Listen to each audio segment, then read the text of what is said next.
এক ব্যক্তি প্রচুর ইবাদত করত, আল্লাহ পাক তার ইবাদত করার জন্য পাহাড়ের চূড়ায় একটা সুন্দর ব্যবস্থাও করে দিয়েছিলেন। সেখানে ডালিম গাছ হতো, ঝর্ণা আসতো, খাবারের কোনো অভাব নাই। হাদিস এসেছে 500 বছর সে ইবাদত করেছে। কত বছর? কিয়ামতের মাঠে এই ব্যক্তির অবস্থা এমন হবে, তাকে জান্নাতে প্রবেশ করানোর জন্য নিয়ে যেতে বলা হবে যাও আমার রহমতে জান্নাতে চলে যাও। আল্লাহ পাক তাকে এই কথাটা বলবেন, কিন্তু এই ব্যক্তি বলবে আমার আমলের কারণে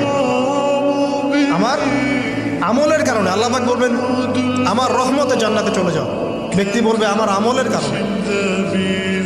আল্লাহ রাব্বুল আলামিন তখন তাকে দেওয়া সমস্ত নেয়ামতগুলোকে এক পাল্লায় করবেন, আর তার সমস্ত আমলকে আরেক পাল্লায় করবেন। একটা চোখের যে নেয়ামত আল্লাহ পাকের, সমস্ত আমল ও 500 বছরের ইবাদত এতটুকু হয়নি। তারপর তাকে বলা হবে ওকে জাহান্নামে নিয়ে যাও। এবার জাহান্নামে যাওয়ার সময় সে বলবে আল্লাহ তোমার রহমতে আমাকে মাফ করে দাও। তখন আল্লাহ পাক তাকে আবার ডেকে নিয়ে আসবে, বলবেন যে তোমাকে যে আমি ইবাদত করার জায়গা করে